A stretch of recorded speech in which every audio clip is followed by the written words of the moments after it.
Baik, baik Bapak Ibu kembali bersama saya. Mohon maaf apabila tadi sempat ada video yang kita putar belum ada suara. Alhamdulillah di tengah-tengah kita sudah ada Pak Cah ini. Kita sapa terlebih dahulu. Selamat datang Pak Cah. Assalamualaikum Pak Cah. Salam Mas Lutfi. Ya, Alhamdulillah di tengah-tengah kita ada Pak Cah. Baik, eh, Bapak Ibu sekalian, peserta ngobrol berkenting Islami bersama Pak Cah, seperti yang saya sampaikan di awal, pada sore hari ini tema yang akan disampaikan oleh Pak Cah cukup menarik sekali, Bapak Ibu dan sekalian, yakni monster toxic people. Nah, sebenarnya apa sih dampak dalam pengasuhan anak? Gitu. Betul nggak Pak Cah?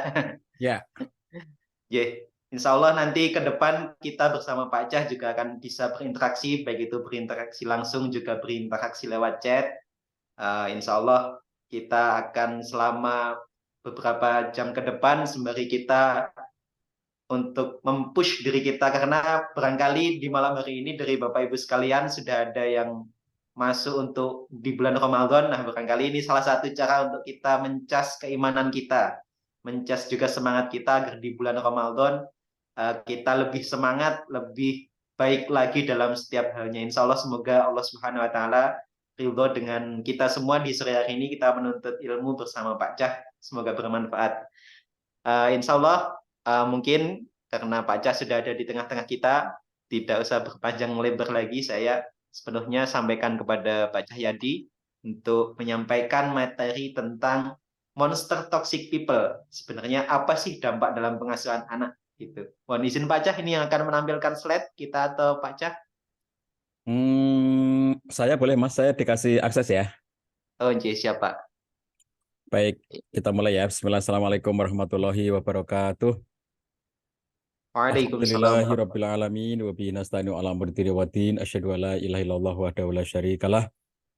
Wa asyhadu anna Muhammadan abduhu wa rasuluh. La nabiyya ba'dah. Allahumma salli wa sallim wa barik ala nabiyyina Muhammad wa ala alihi wa ashabihi ajmain wa ba'd. Ayah bunda, sahabatku semuanya yang dirahmati Allah SWT, berbahagia sekali sore hari ini kita kembali bertemu dalam acara ngobrol parenting Islami, ngopi bareng Pak Cah dan teman-teman tim Lazisku, Lazis Quran. Pada kesempatan kali ini, senyampang kita semuanya sedang mempersiapkan diri untuk memasuki bulan suci. Saya ucapkan selamat menjalankan ibadah puasa Ramadan untuk saudara-saudaraku yang mengikuti keputusan PP Muhammadiyah, di mana sebentar lagi, kurang dari 2 jam ya, 1,5 jam lagi kira-kira, itu sudah memasuki waktu Ramadan, karena sudah mulai maghrib dan nanti malam sudah mulai tarawih, dan besok sudah mulai berpuasa. Mudah-mudahan yang menjalankan puasa kita semuanya ya, diberikan kekuatan, diberikan keberkahan, kesehatan, sehingga bisa menjalankan ibadah puasa sebulan penuh sampai akhir nanti, dan ibadah puasa kita diterima Allah SWT sebagai amal kebaikan yang melimpah ruah. Demikian pula saya ucapkan selamat apabila sebagian dari kita akan mengikuti pemerintah dan keputusan dari PB Nahdlatul Ulama yang insya Allah akan melaksanakan puasa mulai hari Selasa. Tidak jadi masalah, pilihan kita masing-masing sesuai dengan keyakinan, tidak perlu dipersoalkan, tidak perlu diperuncing dan dipertajam perbedaannya, tetapi kita dipertemukan oleh hari Senin itu ya. Apa itu hari Senin? Hari Senin besok pagi itu yang mengikuti keputusan Muhammadiyah sudah berpuasa. Tapi Senin malamnya yang mengikuti Nahdlatul Ulama sudah tarawih. Jadi hari Senin itu kita bertemu ya teman-teman sekalian. Jadi tidak jadi masalah teman-teman pilih yang mana untuk menjalankan puasanya. Oke, mudah-mudahan Allah berkahi kita semuanya dan bisa menjalankan ibadah Ramadan dengan sempurna. Sahabat sekalian, kenapa temanya tentang monster toxic people ya. Jadi toxic people itu dalam 2 tahun berturutan 2023 dan 2024 disebut terus-menerus oleh BKKBN. Ini saya tunjukkan ya. Menurut BKKBN, pada tahun 2023, ini berita saya ambil dari CNN Indonesia tahun 2023, bahwa cerai di Indonesia itu meningkat. Dan BKKBN menyebut toxic people menjadi penyebab utama perceraian. Ini tahun 2023 ya. Jadi jumlah perceraian itu makin lama makin meningkat, dan BKKBN menyebut bahwa toxic people adalah penyebab utama dari perceraian. Lalu tahun 2024, ini sumbernya dari Detik ya, kata BKKBN, angka pernikahan di Indonesia itu menurun drastis. Sebab apa? Sebabnya adalah karena banyaknya toxic people. Coba teman-teman perhatikan ini. Tahun 2023, BKKBN menyatakan penyebab utama tingginya perceraian di Indonesia adalah karena adanya toxic people. Lalu 2024, kata BKKBN, kenapa angka pernikahan Indonesia itu turun drastis? Itu adalah karena banyaknya toxic people. Nah, ini ya, saya melihat toxic people ini jadi monster. Toxic people ini menjadi tertuduh. Dia disebut sebagai penyebab tingginya perceraian dan penyebab rendahnya atau menurunnya pernikahan. Memang unik. Jadi pernikahan sepanjang tahun 2023 itu meningkatnya drastis banget. Sehingga dikatakan dalam 2023 itu pernikahan adalah yang paling sedikit atau paling kecil dalam satu dekade terakhir ini, itu paling kecil atau jumlah penurunan terbesar itu ya, itu 2023. Jadi angka menikahnya meluncur drastis menjadi sedikit, tetapi angka perceraiannya meningkat drastis. Apa sebabnya? Ternyata kata BKKBN adalah karena adanya toxic people. Nah ini ya, 2 tahun berturutan BKKBN menyebut toxic people sebagai biang keladi, baik dari tingginya perceraian atau dari rendahnya pernikahan. Maka patut dipertanyakan selanjutnya, kalau begitu apa dampaknya dalam pendidikan anak? Nah begitu teman-teman sekalian. Ini menjadi monster karena kalau sinyalemen ini benar, perceraian itu meningkat karena toxic people, pernikahan itu turun karena toxic people, maka ini pasti akan bisa dilihat dampaknya dalam konteks pendidikan anak, dalam konteks parenting. Oke ya, kita coba lihat apa sih toxic people itu. Saya mengambil dari berbagai rujukan bahwa toxic people itu adalah person atau individu yang melakukan perilaku berbahaya yang berdampak negatif pada orang lain, baik secara fisik maupun secara emosional.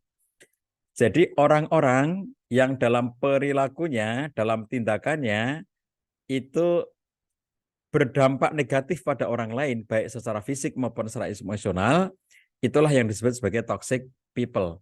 Orangnya ini toxic. Kenapa orangnya disebut toxic? Karena dia cenderung melakukan tindakan-tindakan, perbuatan-perbuatan yang menyakiti orang lain atau berbahaya bagi orang lain atau tidak menyenangkan orang lain. Saya ambil dari studinya Antonio Kalensis tahun 2023 ya, bahwa perilaku toxic people dapat terjadi dalam berbagai bentuk. Misalnya mereka melakukan kekerasan verbal dan fisik, manipulasi, eksploitasi. Mereka menciptakan lingkungan yang tidak bersahabat dan menimbulkan stres bagi orang-orang di sekitarnya, dan dapat berdampak besar pada kesehatan mental dan fisik mereka. Nah, sahabat sekalian, perhatikan bahwa toxic people ini membahayakan orang-orang yang ada di sekitarnya.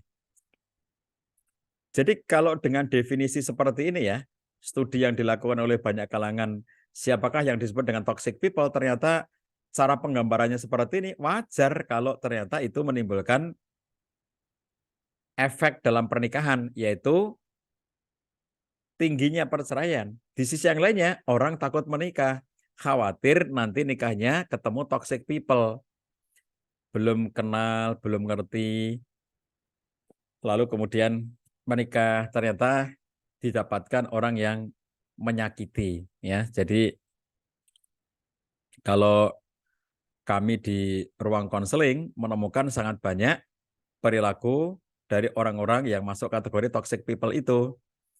Mereka menyakiti pasangan itu tanpa merasa bersalah, mereka menghardik, memaki, ya, mencaci pasangan itu tanpa merasa bersalah, ringan saja gitu.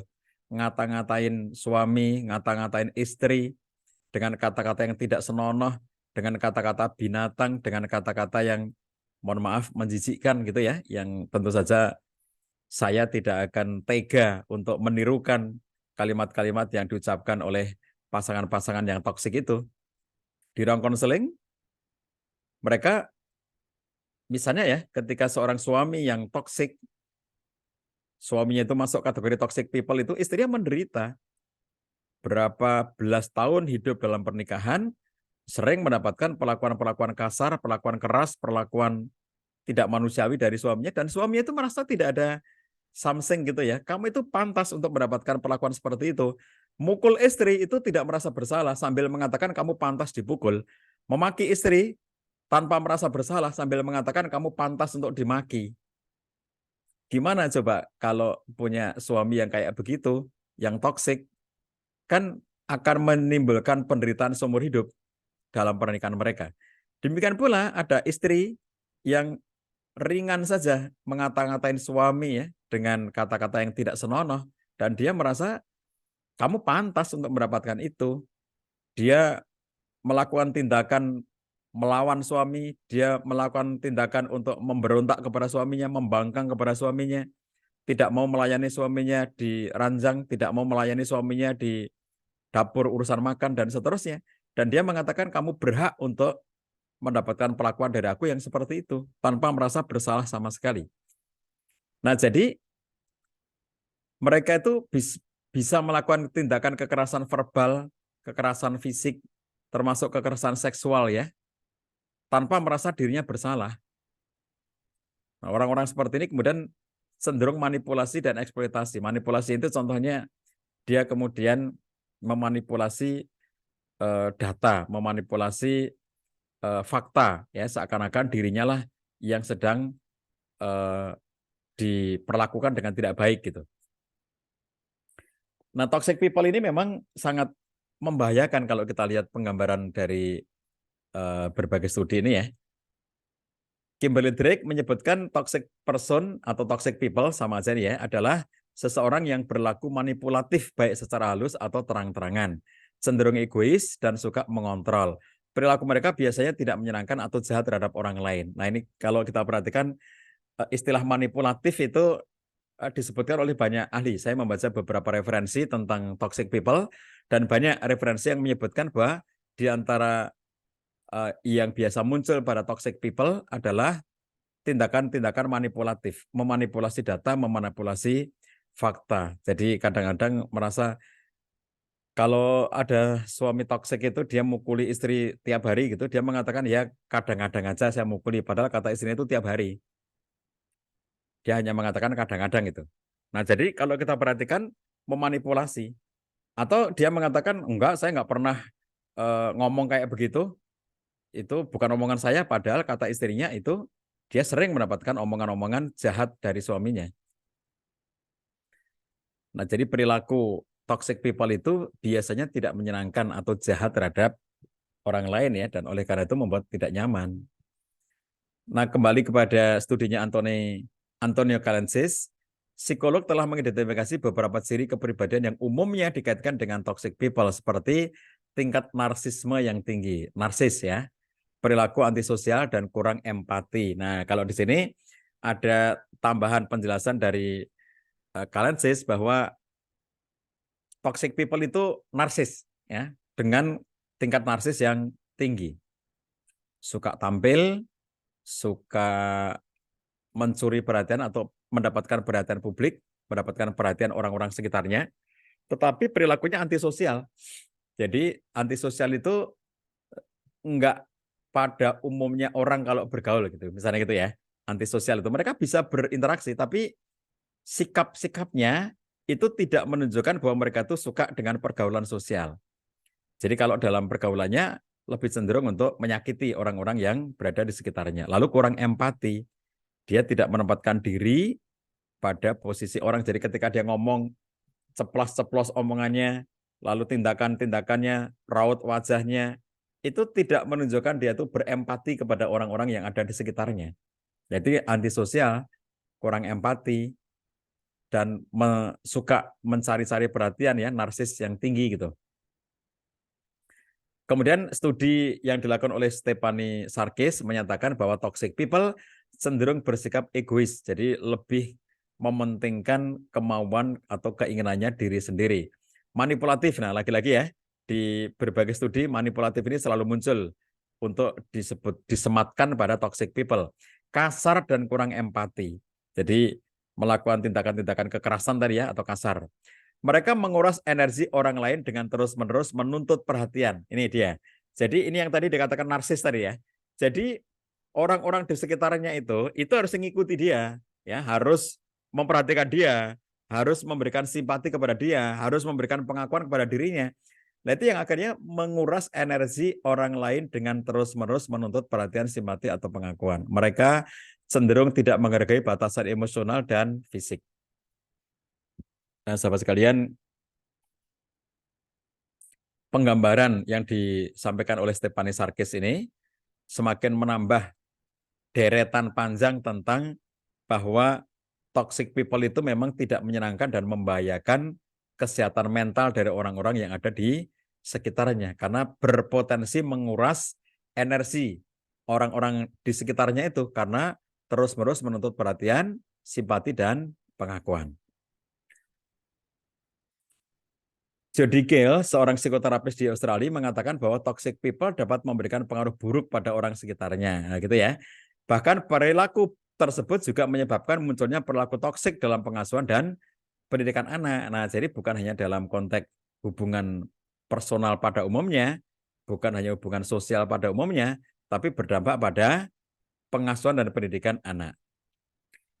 Studi yang dilakukan oleh Walden University menilai bahwa perilaku toksik sebagai salah satu tanda adanya gangguan kepribadian. Jadi perilaku toksik yang dimiliki oleh toxic people itu adalah bagian dari gangguan kepribadian. Dikatakan gangguan kepribadian karena kondisi tersebut dapat merugikan orang lain dan mengganggu kondisi mental maupun fisik. Nah, sahabat sekalian, mengapa muncul ya? Kenapa toxic people itu ada? Dari mana munculnya perilaku-perilaku yang dimunculkan oleh toxic people itu. Nomor satu adalah karena adanya pengalaman traumatik di masa lalu. Jadi orang-orang dengan pengalaman traumatik di masa lalunya itu bisa menjadi toksik di zaman dewasanya itu. Contoh, misalnya dia dari dulunya sering mendapatkan tindakan-tindakan yang tidak menyenangkan ya dari orang tuanya, mendapatkan perlakuan yang kasar, mendapatkan perlakuan yang keras, mendapatkan tindakan-tindakan yang sangat menekan gitu, misalnya ya. Atau kejadian yang sangat menakutkan, kejadian yang sangat mengerikan, kejadian yang sangat membuat dirinya itu sedih luar biasa, itu bisa menjadi pengalaman traumatik. Nah, orang-orang dengan pengalaman traumatik seperti ini, itu kalau tidak disembuhkan atau tidak berdamai dengan situasi-situasi masa lalunya itu, bisa berdampak perilaku-perilaku yang toksik yang dia tidak sadari. Nah, demikian pula ketika ada orang yang mengalami kekerasan baik secara fisik, psikis maupun seksual. Jadi di masa lalunya ada orang yang dipukuli tiap hari oleh ayahnya. Ada orang yang mendapatkan kekerasan psikis dari ibunya, diejek, dilecehkan oleh ibunya sehingga tertekan psikisnya. Atau ada anak yang mendapatkan kekerasan seksual di masa kecilnya itu berulang-ulang. Jadi sering menjadi korban pelecehan seksual dari orang-orang yang ada di sekitarnya. Orang-orang seperti itu di masa dewasanya dia cenderung toksik kalau tidak disadari dan tidak disembuhkan. Demikian pula perundungan, bullying ya teman-teman sekalian. Bullying itu sangat mengerikan. Dampak dari perundungan itu panjang dan sangat mengerikan. Orang bisa berperilaku toksik gara-gara sering mengalami perundungan. Dia mengekspresikan rasa ketidaknyamanan akibat perundungan itu dengan tindakan-tindakan yang akhirnya menyakiti dan merugikan orang lain. Kemudian pemicu berikutnya yang keempat adalah kondisi keluarga yang toksik. Jadi keluarga yang toksik ini adalah keluarga yang dalam interaksinya, misalnya bapak dan ibunya, atau kakak-kakaknya, atau keluarga besarnya gitu ya. Mereka melakukan tindakan misalnya saja bagaimana melakukan proses diskriminasi kepada salah seorang anak misalnya ya. Anak yang didiskriminasikan dalam keluarga yang toksik ini itu akan cenderung menjadi anak yang nantinya bisa berpeluang menjadi toxic people karena merasa disingkirkan, tidak diterima, tidak dihargai, dibeda-bedakan dan seterusnya. Termasuk kondisi keluarga toksik adalah ketika misalnya ada kondisi keluarga yang broken home. Ayah bunda yang berantem terus, yang tidak pernah akur, yang selalu menunjukkan kekerasan-kekerasan di depan anaknya, mengekspos kekerasan di depan anaknya. Nah ini nantinya akan bisa memunculkan toxic people. Kemudian penyebab yang kelima adalah kurangnya penerimaan dari orang-orang di sekitar. Sahabat sekalian, kalau ada orang yang mendapatkan gejala-gejala perlakuan yang tidak menyenangkan, dia tertekan, mendapatkan perlakuan yang tidak manusiawi dari orang tuanya misalnya ya. Lalu kemudian dia merasa di mana-mana nggak diterima. Di sekolahnya diejek. Ketika dia mencoba mendekat ke guru, ternyata gurunya tidak tidak mengerti dan akhirnya juga mencuekkan saja. Ketika dia mencoba membangun persahabatan untuk curhat misalnya ya, ternyata tidak ada orang yang mau menjadi sahabatnya. Nah, orang-orang seperti ini kurangnya penerimaan dari orang sekitar. Jadi ini menjadi problem besar ya. Kalau ada seseorang itu disikapi secara tidak baik oleh lingkungan. Makanya kalau dalam dunia psikiater itu misalnya para penyintas ODGJ, orang dengan gangguan jiwa, itu problem terbesarnya untuk melakukan proses recovery, penyembuhan adalah penerimaan dari orang sekitar. Mohon maaf ya kalau masyarakat kita itu kadang-kadang sulit berlaku tepat untuk menjadi daya dukung terhadap kesembuhan orang-orang yang sebetulnya sangat membutuhkan penerimaan. Kalau nanti masih diejek ya, mohon maaf, apalagi dengan kata-kata yang kasar gitu. Itu akan menyebabkan orang ODGJ ini bisa nggak sembuh-sembuh karena belum adanya penerimaan. Nah, jadi orang-orang yang merasa tidak mendapatkan penerimaan dari orang-orang sekitarnya, itu berpeluang untuk memunculkan dalam dirinya itu menjadi toxic people. Demikian pula sebab yang keenam adalah apabila ada tekanan dari orang-orang terdekatnya. Kalau anak sekolah ya, tekanan dari teman-teman di sekolahnya, tekanan dari geng ya yang ada di sekolahnya itu, tekanan dari tetangga, tekanan dari keluarga. Kalau orang bekerja, tekanan dari teman-teman kerja. Kalau di organisasi, tekanan dari teman-teman di organisasi, dan seterusnya. Jadi toxic people bisa muncul karena tekanan-tekanan yang berat yang muncul dari orang-orang yang ada di sekitarnya. Itu yang memicu munculnya toxic people. Nah, apa saja tandanya? Seperti yang tadi telah disampaikan di depan, di antara tandanya itu orang ini penuh drama, suka memanipulasi sesuatu, tetapi juga suka mengeksploitasi, ya. Jadi suka memanipulasi yang kalau dalam konteks interaksi misalnya orang tua dengan anak gitu ya, anak merasa bahwa dirinya itu tidak mendapatkan perhatian dari orang tuanya. Tapi kemudian orang tuanya itu memanipulasi dengan mengatakan bahwa misalnya si anak itulah yang tidak berlaku baik kepada dirinya. Jadi ada data-data manipulatif gitu ya, yang seakan-akan dirinya itu hanya merespon gitu dari apa yang dilakukan oleh si anak. Nah ini orang tua yang toksik itu memanipulasi dan suka mengeksploitasi. Jadi anak-anak yang dieksploitasi untuk cita-cita atau ambisi-ambisi kesuksesan dari orang tuanya, mengeksploitasi ya. Lalu tanda toksik berikutnya adalah perilaku yang egois, kasar, kurang empati. Tadi sudah disebutkan di depan. Lalu berperilaku yang tidak konsisten ya. Jadi cepat sekali berubah-ubah, tidak konsisten dalam pendapat, tidak konsisten dalam sikap, dan itu mudah dibaca pada orang-orang yang toksik ini. Lalu playing victim, meletakkan dirinya sebagai korban.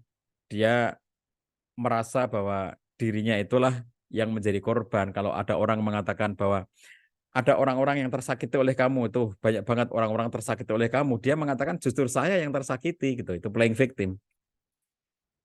Nah, biasanya toxic people itu juga tidak senang dengan keberhasilan orang lain. Contohnya misalnya kalau dalam dunia parenting itu ya, itu kalau ada orang tua saling bercerita, oh anakku sekarang sudah hafid Quran gitu. Oh anakku sekarang sudah eh, lulus dengan IP tertinggi atau lulus dengan juara pertama ranking di sekolahnya misalnya gitu ya. Orang tua yang toksik itu tidak suka kalau dia ngelihat keberhasilan orang tua lainnya dalam mendidik anak mereka. Dan orang tua yang toksik ya, toxic people, kalau dalam kehidupan sehari-harinya itu emosinya sulit ditebak. Emosinya cenderung meledak-ledak, sulit ditebak, sulit dipahami, dan lebih-lebih lagi tidak menghormati batasan-batasan. Contohnya apa? Batasan itu contohnya begini teman-teman sekalian. Kalau kita tuh bercanda misalnya ya, taruhlah orang tua bercanda dengan anaknya. Itu kan harus ada batasan privasi pada anak yang nggak boleh dicandain. Gitu. Misalnya, contohnya kalau anak itu nggak suka bahwa dirinya itu dicandain soal bentuk tubuh, soal warna kulit, soal rambut, atau soal hal-hal lainnya, itu harus dihormati dong bahwa memang anak tidak suka dicandain dalam hal-hal seperti itu. Nah, kalau orang tua yang toksik itu tidak menghormati batasan-batasan anak itu. Aku nggak suka kamu ngomong begitu, aku nggak suka kamu nyandain aku dengan cara seperti itu. Itu tidak akan dipedulikan ya oleh orang yang masuk kategori toxic people itu. Nah, sahabat sekalian, oleh karena tindakan-tindakan yang seperti itu, maka ada sejumlah bahaya yang muncul dari toxic people itu dalam dunia parenting apabila mereka melakukan tindakan pengasuhan dan pendidikan anak. Nomor satu adalah memunculkan luka pengasuhan dan trauma pada anak. Ya, jadi kalau orang tua itu berlaku toksik, maka itu akan menimbulkan luka pengasuhan dan trauma pada anak-anaknya. Ini yang sering kami ingatkan kalau di ruang konseling. Sahabat sekalian, ketika ada pasangan suami istri berantem konseling di tempat kami selalu ingatkan. Ingat ya, kalau kamu konflik, lalu konflik kamu itu kamu expose di depan anak-anak kamu, itu akan menyebabkan anak-anak mengalami luka pengasuhan dan mereka mengalami trauma. Tidak ada satupun anak yang siap menyaksikan bapak ibunya berantem. Tidak ada anak yang siap menyaksikan bapak ibunya itu konflik terbuka di depannya.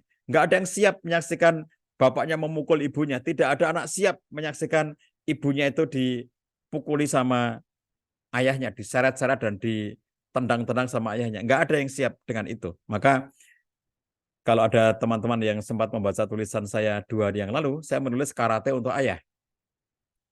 Kisah seorang anak perempuan cewek kelas 3 SD yang ngobrol sama ibunya, Bu, aku pengen ikut belajar karate.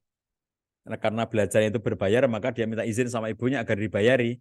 Ibunya tidak keberatan, oke, ibu akan bayari kamu gitu. Apa keinginanmu mengikuti karate? Aku pengen jadi pendekar level tertinggi. Pokoknya pengen jadi pendekar dari karate itu, kira-kira gitu yang menjadi keinginannya. Kenapa kamu pengen jadi pendekar? Kata si anak, ini baru kelas 3 SD ya, perempuan kelas 3 SD, dia bilang, nanti kalau aku jadi pendekar, aku akan menghajar bapak, biar bapak tidak berani memukuli ibu lagi. Coba, si anak ini terlalu sering melihat ibunya dipukuli ayahnya. Dan dia sebagai anak kecil, hanya ikut menangis menjerit-jerit. ketika ibunya dipukul, ibunya menangis, lalu si anak kecil ini ikut menangis menjerit-jerit. Dia merasa lemah, tidak bisa mendampingi ibunya. Dia merasa lemah, tidak bisa melindungi ibunya. Maka muncul keinginan yang kuat, kalau begitu aku harus belajar karate, agar aku bisa menghajar ayah. Biar ayah tidak berani lagi untuk menyakiti ibu. Coba bayangkan, itu kan anak yang mengalami luka pengasuhan. Anak yang mengalami trauma dalam bentuk seperti itu. Yang kedua, bahaya yang muncul adalah anak tertekan dan kehilangan keceriaan. Jadi anak-anak kecil yang murung, ya, atau anak-anak remaja SMA yang murung, kemudian kehilangan keceriaan, tidak mau berinteraksi dengan teman-temannya, ya, tidak mau bermain, tidak mau bersenang-senang dengan teman-teman sebayanya, itu bisa jadi adalah korban dari orang tua yang toksik. Jadi dia tertekan, tidak memiliki keceriaan sebagaimana umumnya anak-anak lainnya. Dampak berikutnya, bahaya berikutnya adalah membuat anak minder, merasa rendah diri dan tidak percaya diri. Jadi kalau ketemu dengan anak-anak yang minder, selalu merasa rendah diri, tidak pernah percaya diri gitu ya, teman-teman sekalian, sangat mungkin mereka itu adalah korban ya dari tindakan-tindakan toksik yang dilakukan oleh orang-orang yang ada di sekitarnya, belum tentu orang tuanya. Ya mungkin orang-orang dekatnya, bahkan bisa jadi adalah mohon maaf kakek dan neneknya gitu ya, karena mereka tinggal serumah misalnya. Nah, itu adalah contoh bagaimana perilaku-perilaku toksik itu berpengaruh kepada anak-anak ya dalam dunia parenting ini. Nah, ternyata anak juga bisa mengalami kemunduran intelektual maupun sosial dampak dari berinteraksi dengan toxic people. Jadi mundur secara akademiknya. Misalnya semula bisa mengikuti pelajaran, lalu ini nggak bisa mengikuti pelajaran. Kenapa? Karena sering mendapatkan tindakan kekerasan dari orang tuanya, paksaan-paksaan dari orang tuanya, tindakan yang tidak empati, tindakan yang antisosial dari orang tuanya. Sehingga secara intelektual, secara akademik mereka mengalami kemunduran. Juga kemunduran secara sosial, ya, bahwa secara sosial anak-anak ini menjadi tidak bersosialisasi, mundur gitu. Jadi nggak mau bergaul dengan teman-temannya. Dampak berikutnya lagi yang berbahaya adalah berpeluang menimbulkan penyimpangan orientasi seksual. Teman-teman perhatikan ini ya, ini bahaya banget ini. Mohon maaf nih, saya beri contoh. Kalau ada ayah yang sering memukuli istrinya, ada seorang suami yang sering memukuli istrinya, dan di rumah itu ada anak, misalnya ada anak perempuan. Anak perempuan itu sering menyaksikan ibunya dipukuli ayahnya, maka itu akan menyebabkan dirinya takut dengan laki-laki. Jadi anak perempuan ini takut dengan laki-laki. Setelah dia dewasa, setelah dia remaja, dewasa, dia menutup diri dari laki-laki. Maka dia akan merasa lebih dekat dengan perempuan. Dan inilah yang bisa menjadi bibit-bibit dari adanya penyimpangan orientasi seksual. Mungkin menyebabkan si anak ini menjadi suka sesama jenis dengan perempuan, disebabkan oleh karena dia takut sosok laki-laki. Nah, jadi toxic people itu ternyata dampaknya dahsyat ya, membahayakan gitu. Membahayakan termasuk pada anak-anaknya. Kemudian dampak berikutnya, anak cenderung mengurung diri dan menjauhi interaksi sosial. Ya ini antisosial tadi ya. Jadi dia merasa karena minder, karena rendah diri, tidak percaya diri gitu ya. Kemunduran secara sosial dialami, maka mengurung diri. Asyik dengan dirinya sendiri, tidak mau bergaul dengan teman-temannya, karena dia merasa tidak punya rasa percaya diri untuk bisa bergaul dan berinteraksi dengan teman-temannya. Nah, sahabatku sekalian, bagaimana sebetulnya seharusnya kita melakukan proses parenting? Di sini saya sampaikan harusnya yang kita lakukan itu adalah mindful parenting, bukan toxic parenting, ya. Kalau mindful parenting itu adalah tindakan parenting berkesadaran. Jadi mindful parenting itu adalah model pengasuhan yang memasukkan praktek mindfulness, kesadaran ke dalam peran pengasuhan. Sehingga memungkinkan orang tua mengalihkan kesadaran antara keadaan batinnya dan realitas anak, sedemikian rupa, sehingga orang tua mampu melihat interaksi saat ini dalam jangka panjang hubungan dengan anak mereka, mengidentifikasi kebutuhan emosional anak, menerapkan pengaturan diri, dan membuat pilihan pengasuhan yang berkesadaran. Nah, jadi mindful parenting itu pada dasarnya adalah sebuah tindakan parenting yang berkesadaran, disadari sepenuhnya. Kalau toxic itu nggak disadari, toxic itu kurang empati, toxic itu menguras energi dari orang-orang yang ada di sekitarnya. Toxic itu lebih banyak melakukan tindakan kekerasan yang merugikan orang-orang lainnya. Tapi kalau mindful, itu dia satu konteks di mana pola asuh ini orang tuanya itu sadar bahwa mereka bukan semata-mata orang tua biologis yang hanya mengutamakan pertumbuhan fisik anak, tetapi mereka juga adalah orang tua psikologis dan orang tua ideologis yang mengerti bahwa value, perasaan, dan tingkah laku anak harus mendapat perhatian. Kalau orang tua itu cuma orang tua biologis gitu ya, itu nanti yang penting aku sudah ngasih makan anak, yang penting aku sudah membayar sekolahnya anak, itu hanya seperti itu. Tapi kalau orang tua psikologis dan orang tua ideologis, dia meyakini harus menanamkan nilai kebaikan, harus menanamkan fondasi untuk menjadi bekal kehidupan anak di masa dewasanya, mengerti perasaan dan kondisi psikologis anaknya, itu namanya orang tua yang mengalami atau memiliki mindful parenting. Mindful parenting adalah proses pengasuhan dengan kesadaran penuh dalam memberikan perhatian dan tidak menghakimi anak dengan penilaian negatif, namun lebih menekankan pada penerimaan untuk perbaikan. Apa maksudnya ini? Sahabat sekalian, jadi di antara hal yang membedakan dengan sangat tajam antara toxic parenting dengan mindful parenting adalah kalau dalam toxic itu tidak berkesadaran, cenderung memberikan penilaian negatif, menghakimi secara negatif, dan tidak berorientasi pada perbaikan-perbaikan pada diri anak itu. Kalau mindful parenting itu tidak menghakimi anak. Mungkin anak melakukan kesalahan, tetapi orang tua itu lebih menekankan pada penerimaan terhadap anak itu untuk perbaikannya. Misalnya gini, anak melakukan satu kesalahan. Di rumah itu ada satu aturan dan ternyata anak melanggar aturan yang sudah disepakati di rumah. Nah, kalau orang tua toksik itu akan cenderung mengeksploitasi kesalahan anak atau mengeksploitasi dari apa yang menjadi pelanggaran dari anak itu dengan sejumlah penghakiman. Dasar kamu bebal, dasar kamu bla bla bla bla bla ya, kata-kata yang tidak patut diucapkan gitu. Jadi menghakimi anak ya dengan penilaian-penilaian yang negatif yang pada akhirnya itu menjatuhkan mentalitas anak. Tetapi kalau dalam mindful parenting, yang dilakukan itu adalah lebih menekankan pada penerimaan. Oh, nah oke lah, kamu sekarang melakukan kesalahan ya. Kamu sadar kalau kamu salah? Iya Bu, iya Ayah. Apa yang harus kamu lakukan kalau kamu menyadari kesalahanmu? Aku akan melakukan perbaikan. Good, bagus. Jadi sama-sama menghadapi anak yang melakukan pelanggaran, sangat berbeda antara orang tua yang menerapkan mindful parenting dengan orang tua yang menerapkan toxic parenting. Toxic parent itu akan cenderung menyalahkan anak dan mengeksploitasi kesalahan itu untuk menjatuhkan mentalitas anak. Tetapi kalau mindful parent itu adalah orang tua yang lebih menekankan kepada sisi penerimaan terhadap anaknya itu untuk melakukan perbaikan ketika ditemukan ada kesalahan-kesalahan. Nah, ini maka disebut dengan parenting berkesadaran. Nah, sahabat sekalian, secara teori ada 5 ciri dari mindful parenting itu ya. Kalau ingin menjadi person yang mindful dalam konteks parenting, maka nomor 1 adalah listening with full attention.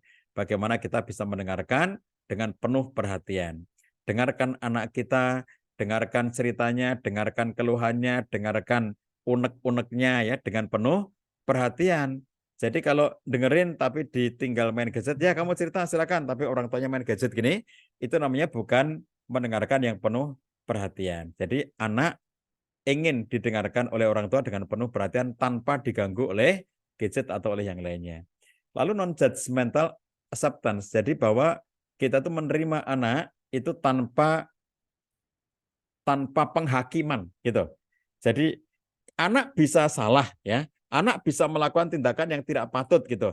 Tetapi kemudian orang tua yang mindful itu cenderung untuk memperbesar ruang penerimaan dalam rangka nantinya memperbaiki anak itu.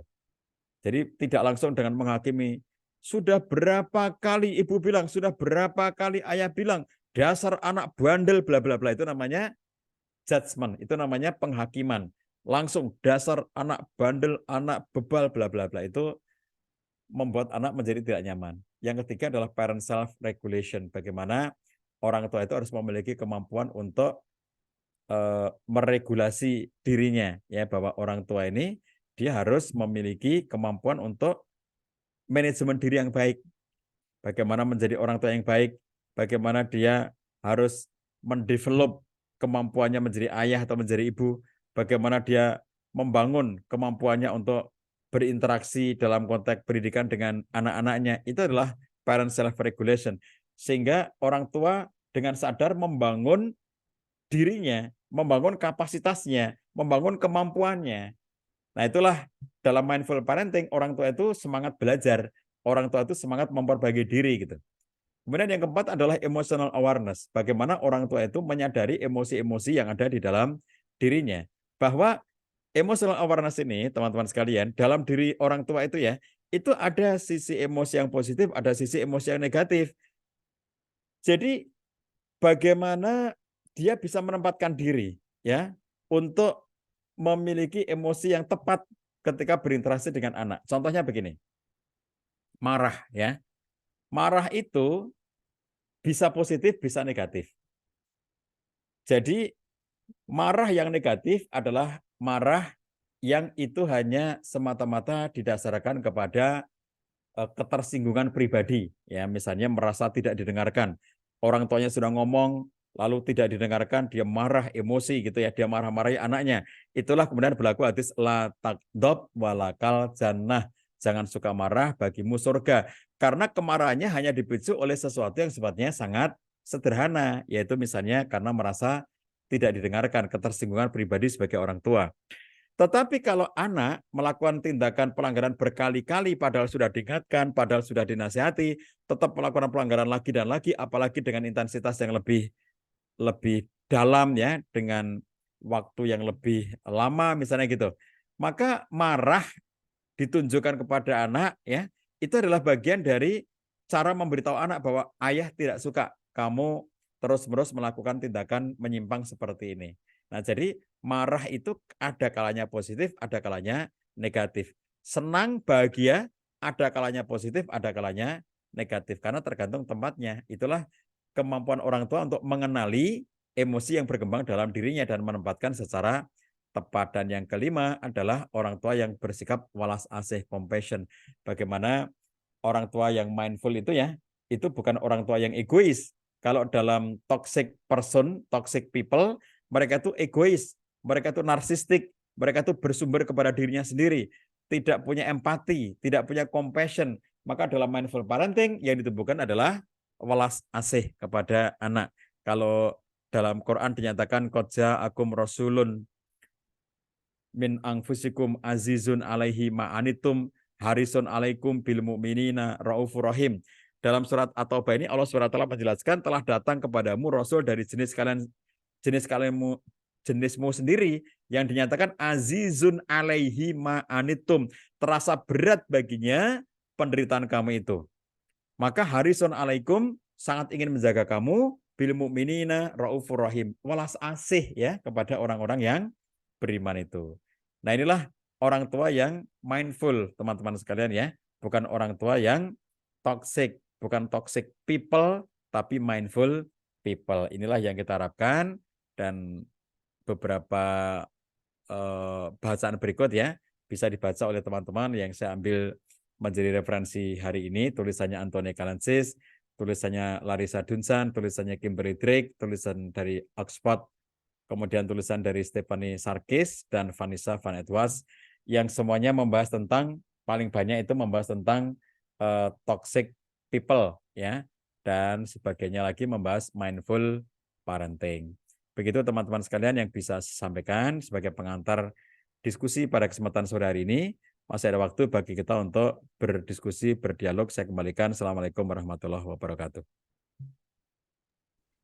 Waalaikumsalam warahmatullahi wabarakatuh. Terima kasih banyak Pak Cah sudah menyampaikan tema yang sangat menarik di sore hari ini, di mana kita membahas tentang monster toxic people. bagaimana dampak pengasuhannya terhadap anak. Alhamdulillah tadi sudah disampaikan mulai dari apa itu toxic people dan yang terakhir tadi bagaimana menjadi mindfulness parenting gitu. Jadi bagaimana parenting secara mindfulness. Ini kita sesi tanya jawab Pak Cah. Ini Nggih, ya. alhamdulillah beberapa sudah masuk di kolom chat. Mungkin saya bacakan satu-satu Pak Cah untuk bisa dijawab. Tentu tidak semua dapat kita jawab. Nanti juga Bapak Ibu juga dapat bertanya secara langsung dan barangkali ingin bertanya langsung pada Pak Cah bisa raise hand. Tapi ini kita mulai dulu dari yang sudah ada di kolom chat. Pertama mungkin saya bacakan terlebih dahulu. Ini ada pertanyaan yang sangat menarik, yakni dari eh, Ibu Ani, Pak Cah. Ibu Ani menanyakan bagaimana cara mengobati luka lama sebagai orang tua. Nah, barangkali ternyata Pak Cah, luka lama ini ternyata terus ada di dalam hati begitu. Jadi bagaimana cara mengobatinya? Luka lama kita terhadap orang tua begitu. Itu dulu Baik, Pak Cah. ayah bunda semuanya, teman-temanku semuanya, betul ya bahwa kita sebagai orang tua itu juga ada sebagian di antara kita yang mengalami luka-luka pengasuhan itu. Ini tidak kita ingkari bahwa memang ada yang semacam itu ya. Jadi sahabatku sekalian yang dirahmati Allah SWT, kalau hari-hari ini kita banyak belajar tentang luka pengasuhan, kita belajar tentang hutang pengasuhan, kita belajar tentang inner child dan seterusnya, maka itu gunanya untuk apa? Gunanya adalah untuk menyelesaikan dalam diri kita sendiri. Ingat, bukan untuk menyalahkan orang tua. Ya, teman-teman, saya ulangi, jika hari-hari ini kita banyak belajar tentang luka pengasuhan, maka tujuan kita adalah untuk menyelesaikan itu dalam diri kita sendiri dan memaafkan orang tua kita, bukan untuk menyalahkan orang tua. Misalnya gara-gara orang tuaku dulu berlaku nggak baik padaku, maka sekarang aku jadinya kayak begini. Bukan nyalah-nyalahkan seperti itu, ya. Jadi teman-teman sekalian, ini yang harus kita pahami, jangan menyalahkan orang tua karena bisa jadi mereka dulu juga tidak tahu. Nah, sisi lainnya adalah bahwa pada umumnya pelaku adalah korban. Saya ulangi, pada umumnya pelaku adalah korban. Misalnya, ada orang tua yang memperlakukan anaknya dengan sangat kasar. Dia mukuli anaknya gitu. Atau dia mukuli istrinya gitu ya. Tetapi kemudian setelah itu dia sadar dan akhirnya dia minta maaf gitu. Mohon maaf ya anak-anak, mohon maaf ya istriku, aku tadi telah memukul kamu misalnya gitu. Tapi ternyata setelah itu dia pukul lagi. Maksudnya kayak tidak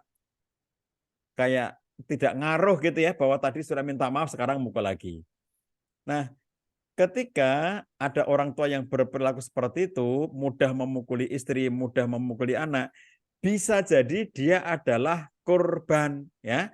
Jadi orang tua yang sekarang menjadi pelaku itu bisa jadi dia adalah korban. Korban dari mana? Dari perilaku orang tuanya terdahulu. Nah, jadi oleh karena itu sahabatku sekalian, apabila di antara kita ada yang merasa bahwa kita masih punya luka-luka pengasuhan itu, ingat bahwa kalau dulu ada orang tua kita yang berlaku kasar kepada kita, mukuli kita misalnya, dan sampai menimbulkan luka pengasuhan, pahamilah orang tua Anda itu pun adalah korban dari kondisi-kondisi yang dimunculkan atau dialami pada saat dia masih kecil dari orang tuanya terdahulu. Jadi oleh karena itu, sahabatku sekalian, yang perlu kita pahami terkait dengan luka pengasuhan atau luka-luka masa lalu itu adalah kita harus melakukan proses self healing, menyembuhkan diri sendiri. Bagaimana kalau nggak bisa? Kalau nggak bisa, maka kita datang ke proses atau program trauma healing. Ada sangat banyak tempat yang menyediakan uh, uh, sarana untuk trauma healing, menyembuhkan trauma-trauma kita, menyembuhkan luka pengasuhan kita. Kalau trauma itu ringan, maka bisa diatasi oleh dirinya sendiri.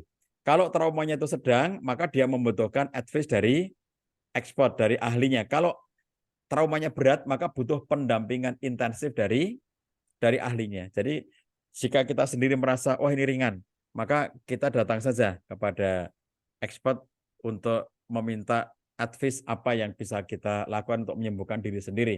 Kita lakukan sendiri.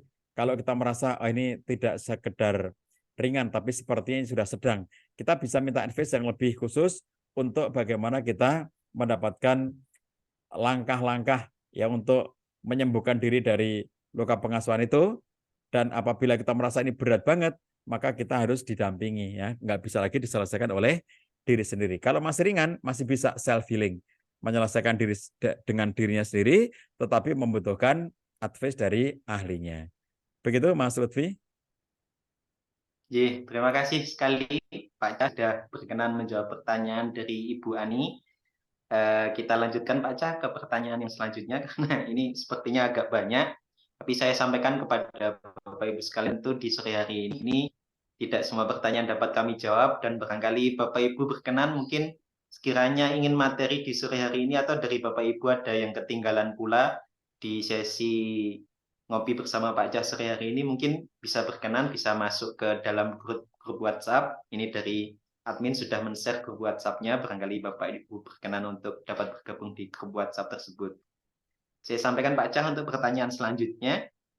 Ini dari Ibu Fatonah Resi. Beliau menyampaikan, saya mengajar tahfidz anak-anak usia 8 tahunan, Pak. Bagaimana cara menasihati anak yang sering dimarahi oleh orang tuanya? Kadang-kadang saya ingin menegur secara tegas, namun sering tidak tega. Karena anak ini pernah mengungkapkan kalau saya tidak pernah marah, sedangkan di rumah ibunya dia sering kena marah gitu. Ya. Baik, jadi teman-teman sekalian, ini apabila menjumpai murid seperti ini ya, beliau ini yang bertanya seorang pengajar tahfidz, lalu ternyata di antara anak yang belajar tahfidz itu adalah anak yang sering kena marah dari orang tuanya. Dia merasa nyaman di tempat tahfidz itu karena merasa tidak pernah dimarahi. Nah, sahabat sekalian, ini menjadi potensi. Nomor satu, syukuri dulu ini potensi bahwa anak menjadi kerasan karena merasa diterima. Ini garis bawah ya. Kenapa anak ini nyaman di tempat tahfidz itu? Karena merasa diterima. Bu guru tidak pernah memarahi saya. Perhatikan, beda antara marah dengan hukuman. Beda. Makanya Abdullah Nasir Ulwan itu menyebut bahwa di antara metode pendidikan anak, salah satu dari 5 metode mendidik anak adalah mendidik anak dengan hukuman. Jadi menghukum itu adalah perilaku parenting. Tetapi kalau marah itu bukan perilaku parenting. Bedakan. Menghukum adalah bagian dari perilaku parenting. Tetapi kalau marah bukan bagian dari perilaku parenting. Bedakan. Orang yang menghukum itu bukan karena marah, tetapi karena ada pelanggaran yang dilakukan oleh seseorang sehingga dia harus mendapatkan hukumannya. Tetapi kalau orang pemarah, maka dia tidak punya norma. Marah ya marah gitu aja. Dia marah karena apa? Tidak selalu karena ada apa-apa. Pengen marah ya marah gitu aja. Berarti nggak ada normanya. Nah, oleh karena itulah la takdob walakal jannah. Tetapi Nabi tidak melarang kita untuk menghukum. Bahkan pada perilaku tertentu kita disuruh untuk menghukum. Muru auladakum bisolah waum abanau sabai isinin. Perintahkan anakmu untuk sholat ketika umurnya sudah 7 tahun. Wadribuhum alaiha. Dan pukullah anakmu itu kalau umurnya sudah 10 tahun dan belum mau melakukan sholat. Ada saatnya menghukum. Perhatikan di sini. Marah dengan menghukum itu dua tindakan yang berbeda. Kalau menghukum itu ada normanya. Norma mengapa seseorang itu dihukum.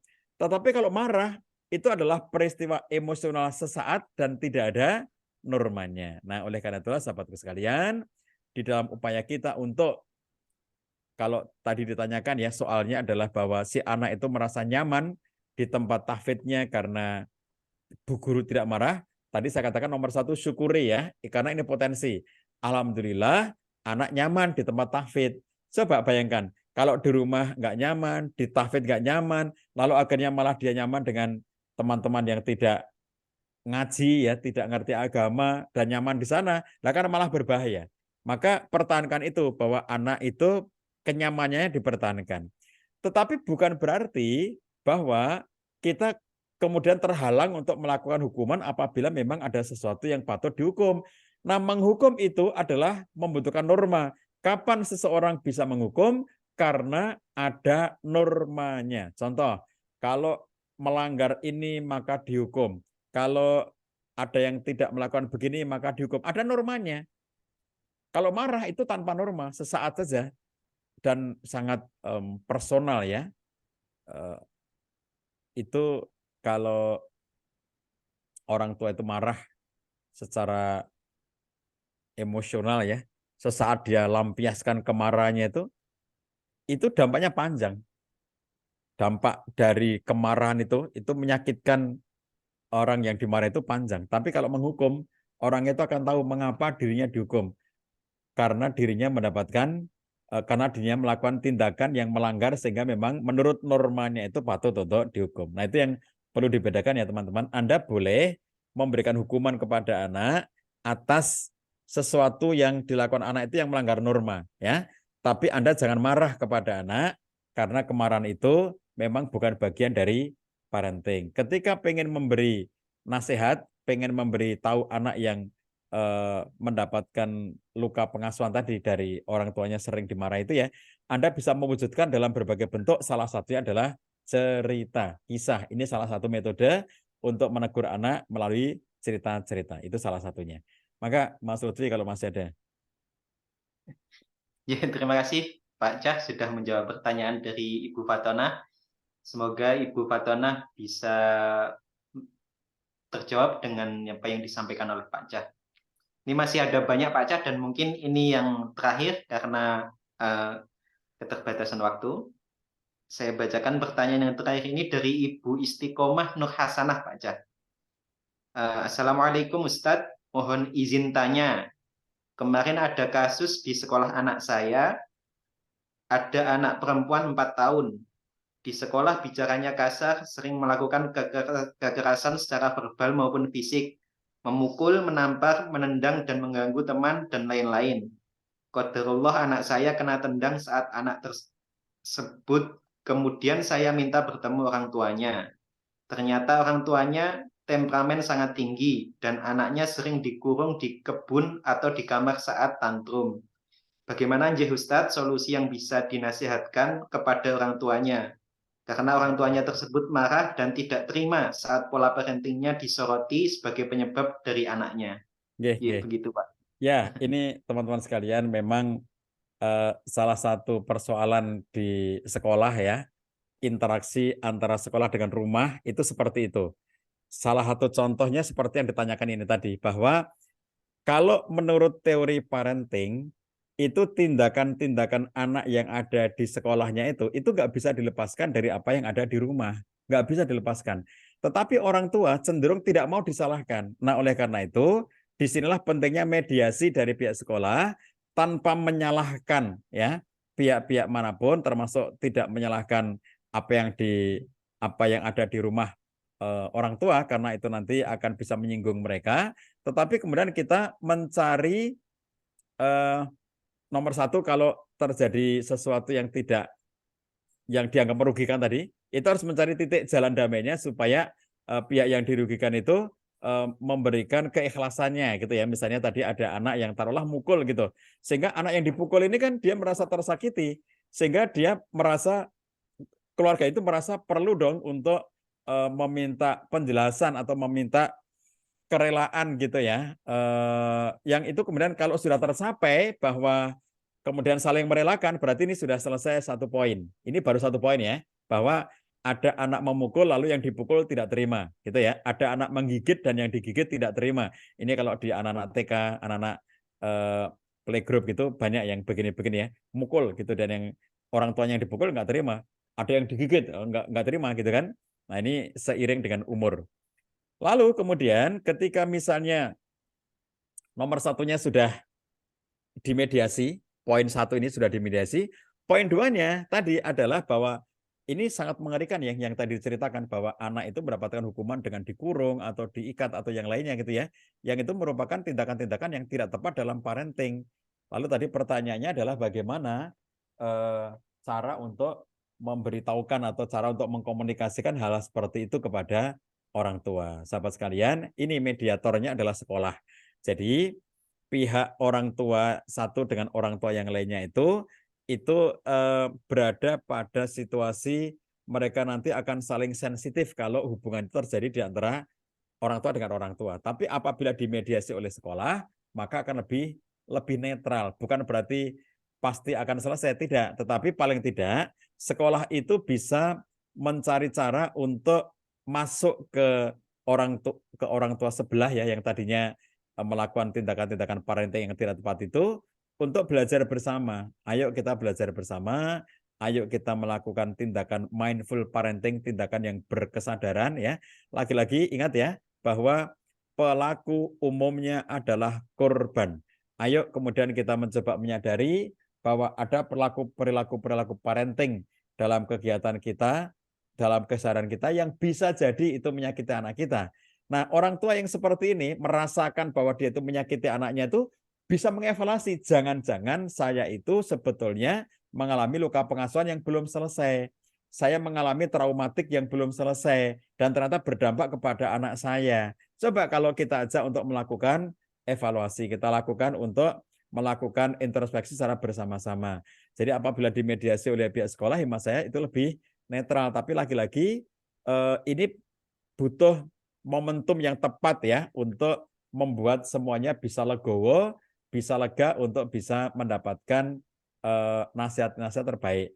Oleh karena itu kalau kepada pihak-pihak sekolah, madrasah, lembaga-lembaga pendidikan, pesantren-pesantren, saya selalu menyarankan agar ada sekolah untuk orang tua. Sekolah parenting untuk orang tua wajib diikuti oleh semua orang tua berpasangan suami istri supaya mereka belajar bersama. Suami belajar, istri belajar, mencoba menjadi orang tua yang lebih baik dari waktu ke waktu. Ini satu usaha untuk membuat kesadaran bersama, membuat tindakan parenting berkesadaran, mindful parenting, bukan toxic parenting ya. Kalau tindakan-tindakan seperti yang ditanyakan tadi sangat mengerikan itu ya. Itu saya sendiri punya pengalaman dari kejadian seseorang yang melakukan tindakan parenting seperti yang diceritakan tadi itu sekian puluh tahun yang lalu.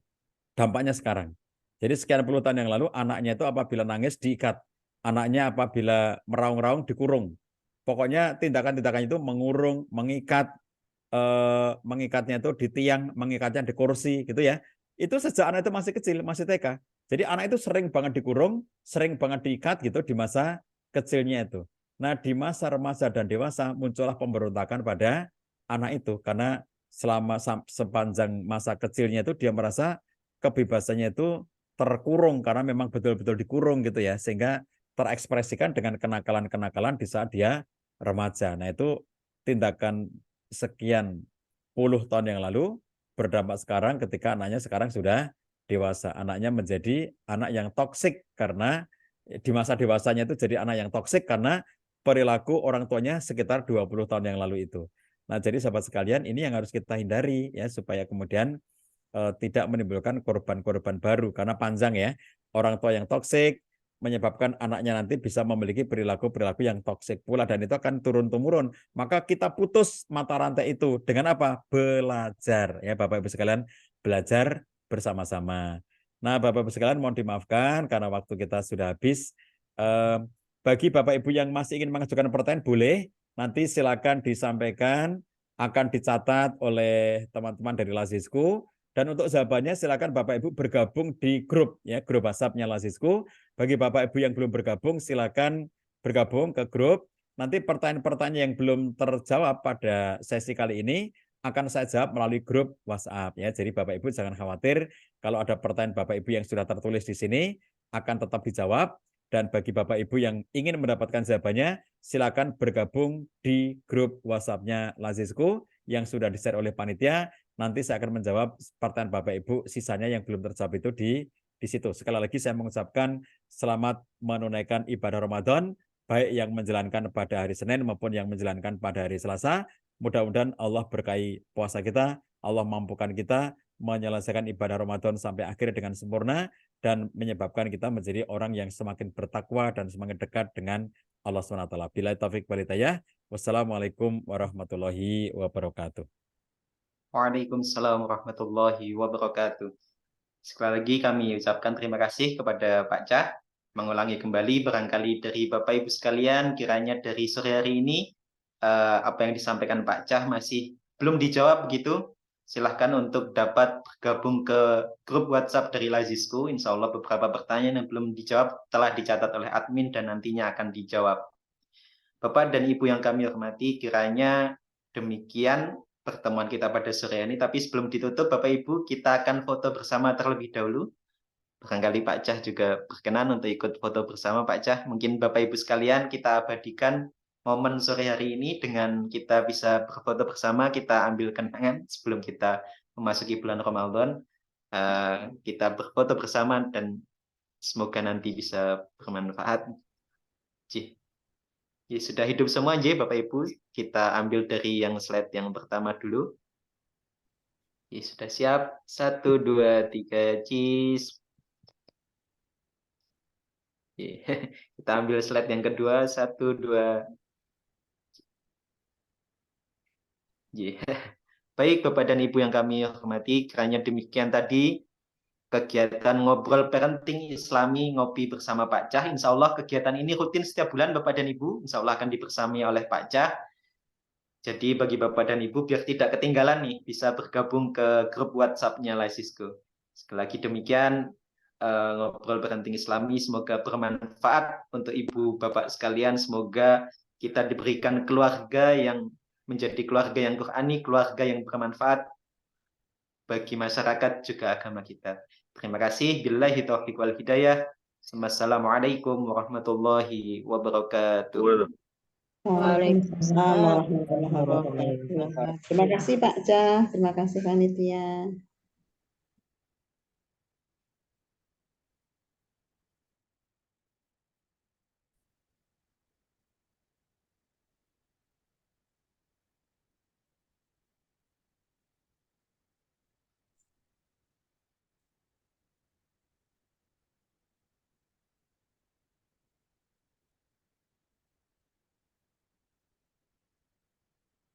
Ah,